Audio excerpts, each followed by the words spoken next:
Chers amis, bonjour. Nous sommes à la veille du grand rendez-vous de Yom Kippour, journée consacrée à la Teshuvah, à l'examen de conscience et au pardon de nos fautes, pour mériter d'être scellés dans le livre de la vie, ce que je souhaite à tout le peuple d'Israël, où qu'il soit. Les titres de la paracha d'Azinu et celui de la dernière paracha du Chumash, Vezot HaBracha, me donnent l'occasion d'achever la série des cours de 5774 portant sur les titres de chaque lecture shabbatique et en même temps tirer la leçon à méditer au cours du 5 jours de Kippour. La Torah comprend 54 parachiotes. Au cours de l'année 5774, nous avons expliqué le nom de chaque paracha, l'origine du titre, sa signification, ses implications pour le contenu du texte lu dans le Sefer Torah. Il nous reste à expliquer les titres des deux parachiotes, Ha'azinu et Vezot HaBeracha, pour achever cette approche du livre de la Torah au travers de l'appellation des 54 sections. La paracha Ha'azinu débute ainsi: Ha'azinu hashamayim va'adabera vetishma haaretz imrefi, dont la traduction est la suivante: écoutez cieux et que la terre entende les paroles de ma bouche. Le premier mot de ce verset a donné son titre à la paracha Ha'azinu. Ha'azinu vient du mot ozen. Ozen désigne l'oreille, d'où le verbe écouter, entendre. On écoute en tendant l'oreille. Replaçons tout d'abord l'emploi de ce verbe écouter dans son contexte. Selon la tradition, Moïse s'est dit en son cœur: je vais bientôt quitter ce monde. Qui va alors rappeler les enfants d'Israël à leur devoir? Il me faut donc des témoins permanents, durables, des témoins qui puissent faire pression sur le peuple de Dieu, peuple que j'ai formé depuis sa sortie d'Égypte et tout au long de ses pérégrinations dans le désert. Moïse s'est dit: il n'y a que le ciel et la terre, lesquels sont permanents et qui de plus peuvent agir, puisque ce sont des témoins, et que dans la tradition, les témoins sont ceux qui jettent la première pierre sur le condamné à mort par lapidation.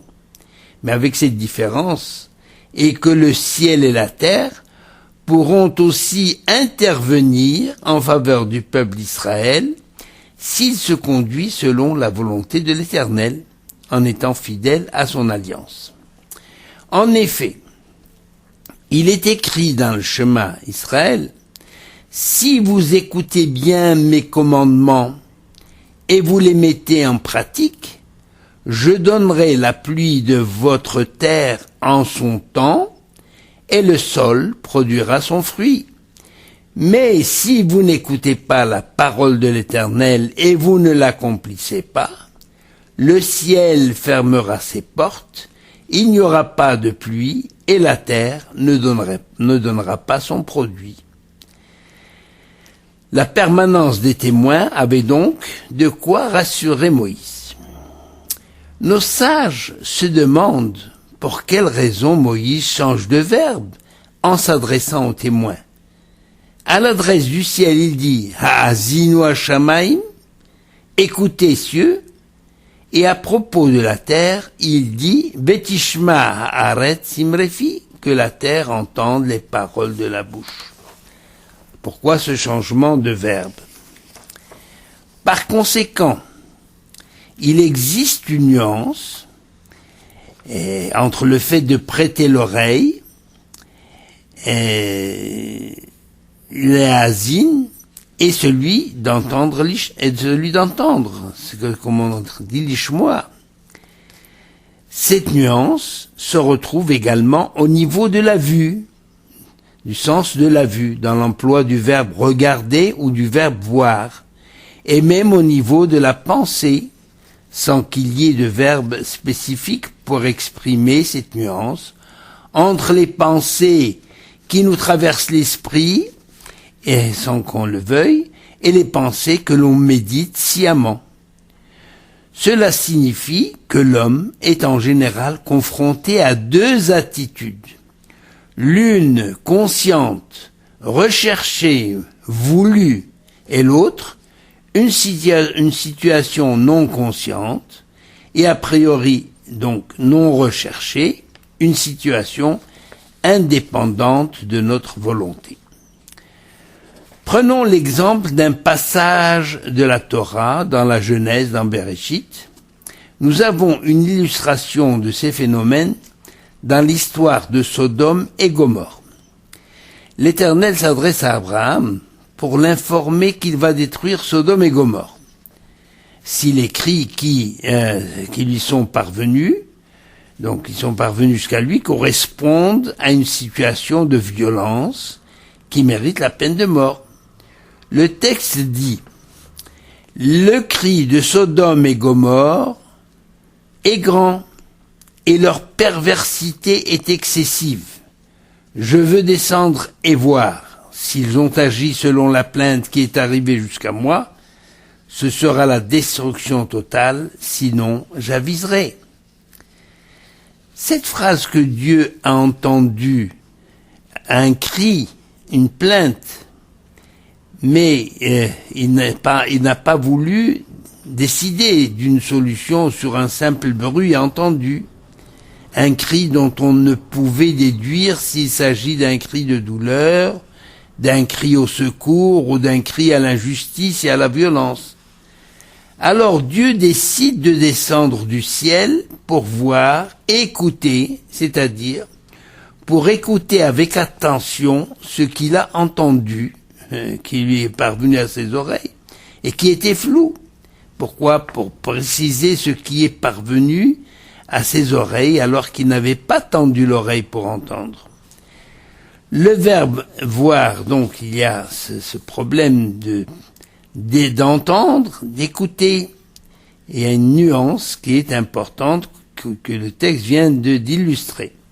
Et d'ailleurs, le verbe voir dans ce contexte a le sens de considérer, d'examiner, de regarder avec insistance. Donc Dieu descend pour bien écouter, c'est-à-dire pour tendre l'oreille, pour préciser ce qu'il avait entendu, c'est-à-dire les bruits qui sont arrivés jusqu'à ses oreilles, alors qu'il n'y prêtait pas attention. Donc, cette phrase signifie que Dieu a entendu un cri, une plainte, mais il n'a pas voulu donc descendre, comme je le viens de dire.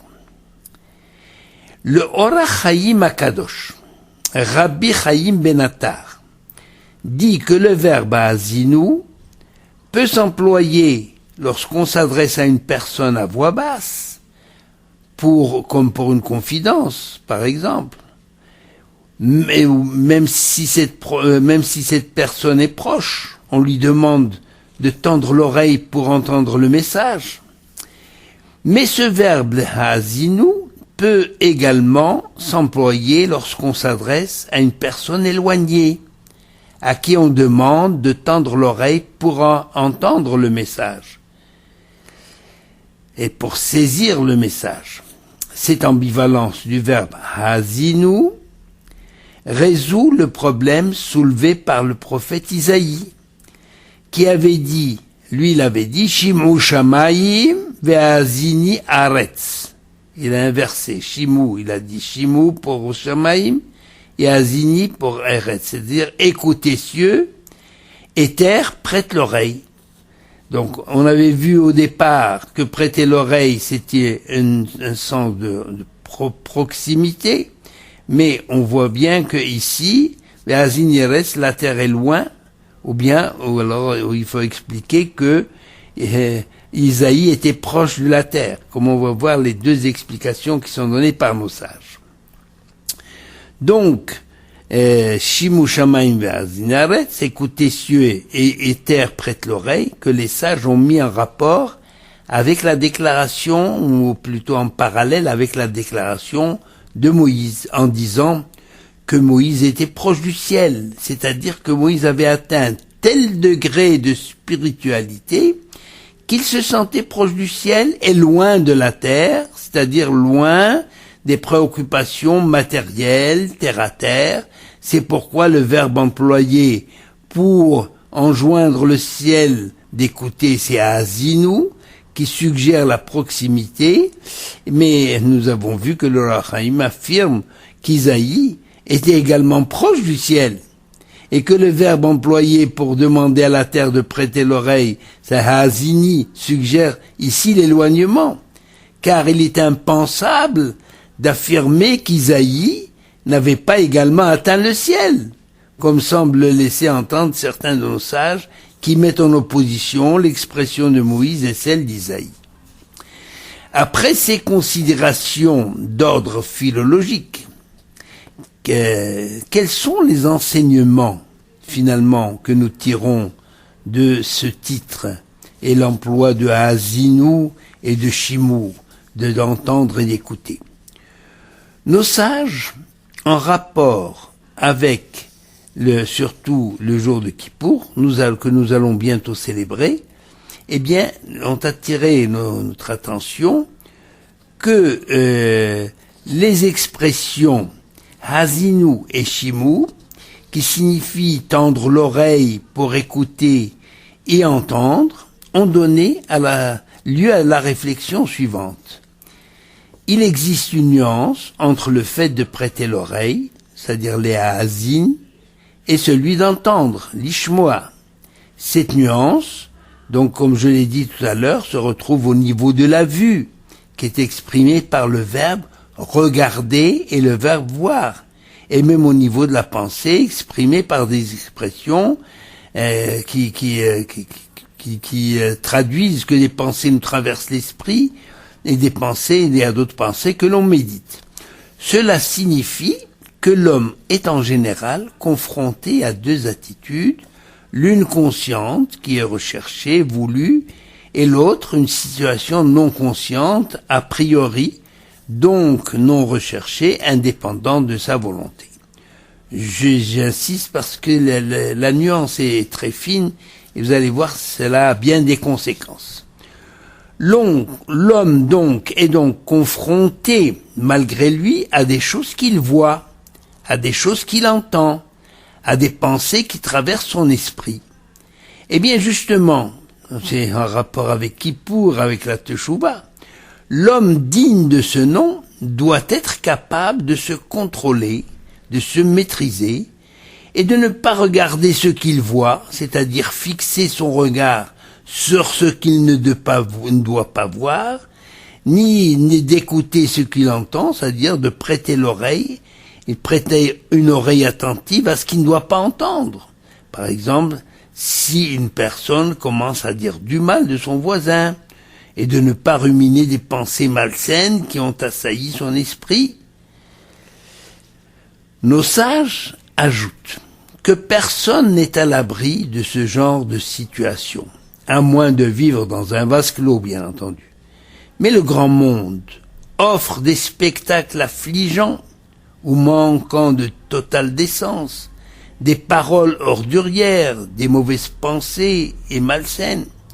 Et souvent, il est difficile de les éviter. Eh bien justement, il appartient à l'homme de ne pas s'y attarder, de s'en éloigner, de tourner la tête, de fermer les yeux, de se boucher les oreilles. C'est dans le même esprit que la tradition interdit de regarder par exemple l'arc-en-ciel. Même si d'après la halakha, dès qu'on le voit, on doit prononcer une bénédiction, mais dès qu'on voit, on doit détourner son regard et prononcer une bénédiction parce que l'arc-en-ciel rappelle une catastrophe qui s'est abattue sur le monde. Ça veut dire que les hommes sont mal conduits.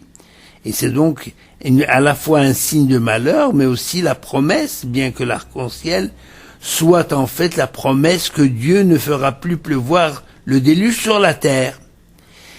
Mais il existe bien entendu d'autres raisons que je n'ai pas le temps d'évoquer ici, à cette interdiction de s'attarder à regarder l'arc-en-ciel. La maîtrise de ces sens ne s'obtient pas du jour au lendemain. Elle nécessite un effort permanent de volonté et la conviction que chaque échec en ce domaine ne doit pas nous empêcher d'essayer encore et encore. Il est évident qu'il faut également créer les conditions pour éviter de tels échecs. Par exemple, dans le domaine de la foi et de l'amour de Dieu et de la Torah, eh bien, il faut rechercher la compagnie de personnes sages et engagées, dont la vie est exemplaire, plutôt que de vouloir à tout prix démontrer l'existence de Dieu, l'origine divine de la Torah, d'autant plus qu'au sein du judaïsme, la connaissance et le développement intellectuel sont encouragés, même recommandés. Mais malgré tout, il y a l'attitude de la personne face à ces problèmes, soit pour les accepter, ça veut dire essayer de rechercher dans le bon sens, soit au contraire pour les rejeter en bloc avant même d'avoir réfléchi. Choisir ses fréquentations et ses activités extra-professionnelles fait partie, justement, des méditations de Kippour, afin de décider d'améliorer sa vie spirituelle et religieuse. C'est d'ailleurs dans ce but que nous nous isolons un jour entier par an, loin des préoccupations matérielles, on ne mange pas, etc., pour prendre de la distance et pouvoir réfléchir en toute objectivité sur la vie qu'on a menée jusqu'à ce jour, au niveau de nos 5 sens et au niveau de notre conception sur les événements qui agitent le monde aujourd'hui. Autre remarque intéressante sur le verset de la paracha rapporté par Rav David Reisacher dans son ouvrage Nachalat Dvash au nom de Baalei HaTosfot, il est à remarquer qu'aussi bien Moïse que le prophète Isaïe, tous deux, s'adressent aux cieux au pluriel, ils disent pas le ciel. Écoutez, c'est au pluriel, c'est pas un pluriel de majesté ou de politesse, puisque ce pluriel n'existe pas, de politesse n'existe pas en hébreu. On tutoie même Dieu. Mais lorsqu'ils s'adressent au ciel, ils disent les cieux, écoutez cieux. Et la terre, ils s'adressent à la terre au singulier. Hazini aretz, écoutez cieux, et que la terre entende. Alors, en quoi cette remarque nous intéresse-t-elle? Eh bien, les cieux sont différents de la terre du point de vue de leur population. Les habitants du ciel, c'est-à-dire les objets célestes, les êtres célestes, sont infiniment plus nombreux que ceux de la terre. Et pourtant, ce qui intéresse l'Éternel, ce sont les actions des hommes dotés de libre arbitre, davantage que les louanges des anges, qui, eux, sont programmés dans leur essence même pour le service divin. Allant plus loin, les Baalei HaTosfot en déduisent qu'aux yeux de l'Éternel, ce n'est pas le grand nombre qui a le plus d'importance, mais celui du petit nombre. Par exemple, au milieu des nations, le comportement d'Israël, le plus petit parmi les peuples, et à l'intérieur d'Israël, l'action de chaque individu, eh bien, justement, c'est important au point que la tradition dit que le monde repose ou ne repose que sur le mérite d'un seul juste. Tzadik Yesod Olam. Le tzadik, c'est le fondement du monde. On vante souvent la vertu d'humilité. L'humilité mal comprise, eh bien, est néfaste. Pour le progrès, d'ailleurs pas seulement c'est pour les progrès dans tous les domaines, aussi bien spirituels, matériels que spirituels. parce que l'humilité mal comprise refuse toute valeur à l'action humaine et arrive même à dénigrer la valeur de la personne humaine. Se faire tout petit ne signifie pas déposséder la personne de toute grandeur et de toute valeur. En effet, si je ne suis rien, si je ne me considère comme rien, quelle importance peut avoir mon action, que j'agissant bien ou que j'agissant mal?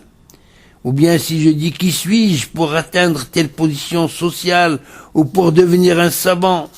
Alors bien entendu, cela ne m'encourage pas ni à étudier, ni à avoir de l'ambition, parce que la véritable humilité n'efface pas la personnalité et ne met pas de frein ou de limite à l'ambition de la réussite. Moïse était l'homme le plus humble que la terre ait jamais porté, et pourtant, quelle ambition pour son peuple, et quelle exigence pour la conduite des enfants d'Israël, et pour sa propre conduite d'ailleurs. L'humilité que la Torah apprécie est celle qui est le contraire de ce que dénonce Moïse dans son magnifique poème au verset 32, verset 15, Vaishman Yeshurun Vaivat. Yeshurun a engraissé et il a rué dans les brancards. Il est devenu replé, il a délaissé l'Éternel. Moïse ne reproche pas à Israël d'avoir engraissé, au contraire. Il vaut mieux faire envie que pitié. Moïse reproche surtout à Israël d'avoir délaissé l'Éternel par orgueil. C'est tout à fait différent. Et d'avoir dédaigné le rocher de son salut. L'humilité, la vraie, consiste en l'attribution à Dieu de tous ses succès. Et de ne jamais oublier que si Dieu ne construit pas la maison, c'est en vain que peinent les maçons, comme le formule si bien le psalmiste. Pourquoi je parle d'humilité? Parce que souvent les gens ne se donnent pas d'importance, et du fait de ne pas se considérer soi-même, eh bien on n'a plus le sens des valeurs, et on ne donne pas l'importance à ce qu'il y en a. La véritable humilité est celle qui comprend que même pour prier, l'homme a besoin de l'aide de Dieu. Ainsi qu'il est écrit au début de l'Amida, Hachem sefatai tiftar, ofi yagit eilatecha. On demande à Dieu, on dit à Dieu, ouvre mes lèvres pour que ma bouche puisse dire ta louange. Donc même pour la prière, on aurait pu penser qu'on était capable d'avoir la force de prier tout seul, sans avoir besoin d'aide du ciel, mais même pour la prière, on a besoin d'aide du ciel, à plus forte raison dans tous les autres domaines. Et enfin, pour interpréter le premier verset de Haazinu de la manière suivante, on peut interpréter différemment. Si ceux qui sont proches du ciel, c'est-à-dire les dirigeants du peuple, si les dirigeants du peuple d'Israël écoutent le ciel pour observer ses commandements, alors le peuple qui est attaché à la terre suivra tout naturellement, car les grands, qu'ils le veuillent ou non, sont toujours un exemple pour les petits. Et en ce qui concerne notre génération, la considération que les dirigeants portent à la terre d'Israël détermine le comportement des autres nations à l'égard d'Israël, à savoir que la terre et le ciel sont liés, et que la terre d'Israël ne peut exister que dans la mesure où le ciel est présent, c'est-à-dire dans la mesure où le message divin y est entendu. La terre d'Israël est une terre spécifique. C'est une terre qui nous a été léguée par depuis nos patriarches. C'est une terre qui nous appartient depuis des millénaires et dont la présence juive y a été toujours effective. Et alors il faut pas, justement, il faut pas hésiter sur cette possession de la terre, parce que on ouvre la voie au doute et à la mise en cause de notre présence sur cette terre. Ça, c'est justement le problème de l'humilité. Mais l'humilité, il faut l'employer, la bonne humilité, non pas c'est la vraie humilité et non pas la fausse. Eh bien, nous passons à la dernière paracha qui est lue lors de Simchat Torah, Vezot HaBeracha, c'est la seule qui ne donne pas son nom à un Shabbat. Et nous allons voir que cette paracha est également liée à la journée de Kippour. En effet, à la fin du service sacré, ce qu'on appelle la Avoda, le grand prêtre bénissait le peuple d'Israël en disant « Yehi Ratzon, Hashem Elokeinu v'Elokavotenu, sh'tiyeh hashana hazot, Shnat Beracha » Ça veut dire, le grand prêtre disait que ce soit ta volonté, ô Éternel, notre Dieu et Dieu de nos pères, que cette année nouvelle soit pour tout ton peuple, où qu'il se trouve, une année de lumière, une année de bénédiction, de joie, d'allégresse, etc. Le mot Beracha, c'est le mot hébraïque pour désigner la bénédiction. En réalité, la notion de bénédiction, qui vient de la racine berech, le genou, dont le rapport n'est pas évident, eh bien, la bénédiction, c'est pas quelque chose de simple. Parce que, si la bénédiction recouvre tout le bien que Dieu nous accorde, on comprend moins ce que bénir Dieu veut dire. En effet, nous employons souvent la formule Baruch Ata Hashem. Tu es béni éternel. En fait, ce que nous voulons dire, c'est plutôt, en s'adressant à Dieu, tu es la source de toute bénédiction. Et si la bénédiction n'appartient qu'à Dieu, alors que peut signifier qu'un homme comme Moïse, que ce que peut signifier que Moïse bénisse le peuple, bénit le peuple. Nous avons une tradition qui affirme Tzadik Gozer Ve Hashem Mekayem. Le tzaddik, c'est-à-dire le juste, décrète, et Dieu se plie à sa décision et réalise la bénédiction du juste. C'est pour cette raison d'ailleurs que les personnes sont friandes de bénédiction de la part des rabbanim et d'hommes inspirés. Et c'est pour cette raison que la Torah a collé au nom de Moïse le qualificatif de Isha Elokim, l'homme de Dieu, à propos des bénédictions. C'est un titre qui n'apparaît nulle part à côté de Moïse, l'homme de Dieu. Mais c'est pour dire que la bénédiction de Moïse est importante parce que justement, l'homme qui la donne est important. Vous savez que le modèle de bénédiction nous est donné par la Birkat Kohanim. La bénédiction des prêtres est formulée, elle est ainsi formulée, Yevarcha Hashem v'yishmerecha, que l'Éternel te bénisse et te protège. Ça ne veut pas, c'est de dire que les Kohanim, on dit la bénédiction des Kohanim, ce ne sont pas les Kohanim qui donnent la bénédiction. Les Kohanim ne font qu'appeler la bénédiction divine sur le peuple. Mais en dernier sort, c'est Dieu qui accorde la bénédiction. Yevarechecha Hashem, que l'Éternel te bénisse et te protège. Voilà la bénédiction des prêtres. Eh bien, justement, même quand un père bénit son fils, il dit, Yevarecha, justement, Yevarecha, que Dieu fasse que tu sois comme les enfants de Yaakov, qu'il a cité. Voilà. Alors, que veut dire le mot beracha, la bénédiction? La bénédiction de Jacob dit, Simcha Elokim ke'Ephraim v'Chimnaché, qui te fasse comme Ephraim et Menaché. Alors, que veut dire la bénédiction? Pour le Maharal de Prague, la bénédiction est un facteur de multiplication, comme le suggèrent les lettres qui composent le mot beracha. En effet, le bet a une valeur numérique 2. C'est donc le 2, c'est un multiple de 1. Donc c'est une multiplication.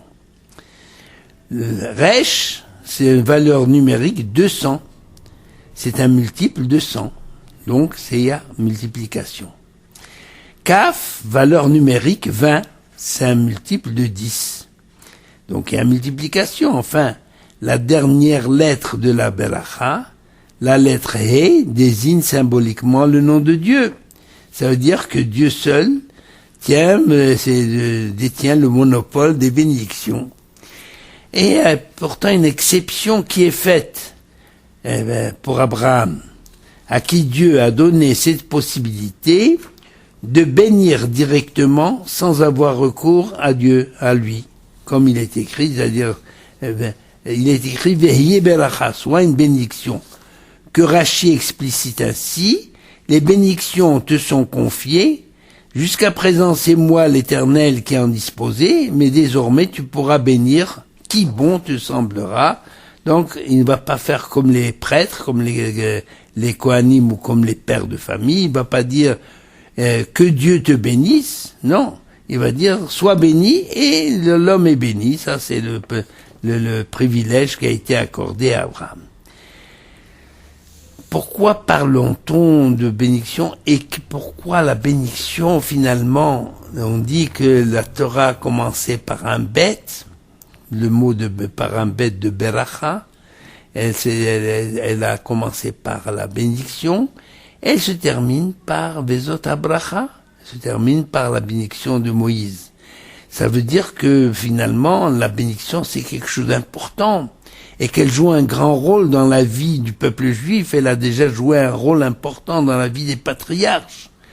D'après le Midrash, même dans la bénédiction il y a continuité. Et dans la bénédiction donnée par chacun des patriarches. Ainsi, celle qui a été donnée par Yitzhak, il y a des versets pour cela, pour illustrer, mais finalement, il faut savoir que la bénédiction donnée par Yitzhak à Yaakov, elle a débuté là où s'est arrêtée la bénédiction qu'Abraham avait donnée à Yitzhak lui-même. De même, quand Yaakov va bénir ses enfants, eh bien, il va reprendre les derniers mots ou les derniers termes de la beracha de son père Isaac pour bénir ses propres enfants. En effet, l'efficacité d'une beracha dépend de plusieurs facteurs, et notamment tout dépend de la qualité de celui qui la prononce et des conditions dans lesquelles elle a été prononcée. Nous avons une illustration dans la séquence rapportée par la Torah à propos d'Isaïe. Pardon, c'est pas Isaïe, c'est Isaac, qui demande à son aîné de lui apprêter un bon plat afin que son âme soit en état de contentement. Donc c'est ce que je lis dans la Torah. Yitzhak demande à son fils Esav, d'aller à la chasse, de lui rapporter, de lui apprêter un bon plat, afin que son âme soit en état de contentement. Et d'autre part, ce qui est important, les conditions donc d'une bonne bénédiction, c'est le destinataire de la bénédiction, qui doit mériter la beracha. Par exemple, on raconte qu'un père de famille et accompagné de son fils, est venu trouver le Chafetz Chaim pour en obtenir une bénédiction pour ce garçon. Le Chafetz Chaim lui dit, mais qu'avez-vous fait pour votre garçon? Quel sacrifice sur le plan matériel avez-vous consenti pour que votre fils progresse sur le plan spirituel? C'est-à-dire que la bénédiction, elle vient pas toute seule, il faut la mériter. La dernière paracha a pour titre Vezot HaBeracha. Que signifie la présence de Vezot? Et voici.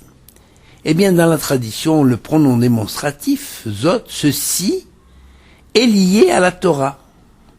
Avant la lecture de la Torah dans la tradition séfarade, et après, dans la tradition ashkénaze, le rouleau de la Torah est présenté au public, qui tend la main en signe de vénération, en pointant du doigt, en disant, Vezot HaTorah, Asher Sam Moshe Lifnei Bnei Israël. Voici, ceci est la Torah, que Moïse a présentée aux enfants d'Israël. C'est-à-dire que l'emploi de Vezot, qui accompagne la bénédiction, pourrait vouloir suggérer que la bénédiction n'a d'effet que si elle est accompagnée de Torah, Vezot HaTorah, Vezot HaBeracha. Ou bien, si l'on se réfère à Aaron le grand prêtre, qui ne devait entrer dans le Saint des Saints que le jour de Kippour, et encore, il ne devait pas entrer les mains vides, comme il est écrit, Bezot Yavo Aaron et la Kodesh, et avec ceci, Aaron entrera dans le Saint des Saints. Eh bien, en l'absence du temple, nos sages ont réfléchi que représente ce Bezot. Eh bien, ils ont trouvé que la valeur numérique de Bezot, c'est 408, ce qui est le nombre d'années d'existence du premier temple. Et ils ont dit que ce chiffre suggère, ou ce nombre suggère, qu'en l'absence du temple qui effaçait les fautes et permettait la possibilité d'accueillir la bénédiction, nous avons aujourd'hui quelque chose pour remplacer. C'est, comme on le proclame à Rosh Hashanah, et on le redit, c'est dans certaines traditions on le redit à Kippour, ou tfila ou tshuva ou tfila ou tzedaka, ma'avirim et roa gzera. Ça veut dire que ou tfila ou tshuva, ça veut dire le fait de se repentir, qui est représenté par le jeûne, tzom, et la prière, qui est représentée par kol, la voix, ou bien la tzedaka, ou tshuva, ou tzedaka, qui est représentée par mammon, c'est-à-dire l'argent qu'on donne pour la tzedaka. Eh bien, nos sages ont remarqué que ces trois mots, tzom, kol, mammon, ont tous trois pour valeur numérique, chacun, 136. Et si vous multipliez 136 par 3, eh bien, on trouve 408. Eh bien, ça veut dire que on ne peut accéder à la bénédiction Bezot Aberacha comme Bezot Yavo Aaron, ça veut dire on ne pénètre dans le Saint des Saints, dans le Saint des Saints des bénédictions, qu'en apportant quelque chose avec soi. Ce quelque chose aujourd'hui, ce n'est plus l'offrande au temple, comme le grand prêtre, mais c'est Tzom, Kol et Mammon, c'est-à-dire des choses qui sont à notre portée et qui ont le lien avec justement la journée de Kippour. C'est pour ça qu'on pouvait parler de la paracha de Bezot Aberacha, puisque le grand prêtre terminait la journée de Kippour par la bénédiction, et ensuite pour dire qu'il faut arriver à Kippour non pas les mains vides et non pas avec des cadeaux matériels, mais surtout avec une préparation spirituelle et une aspiration à la perfection qu'on n'atteint jamais, mais qu'on est tenu d'aller vers, de progresser dans sa vie et surtout sur le plan spirituel. Dans la réalité, pour conclure, la Beracha représente la réussite, le bonheur, le progrès, la longévité de la vie, les enfants, la richesse, le contentement, la paix, la lumière, la Torah, la présence divine, c'est-à-dire tout le bien que l'on peut vous souhaiter en cette veille de Kippour.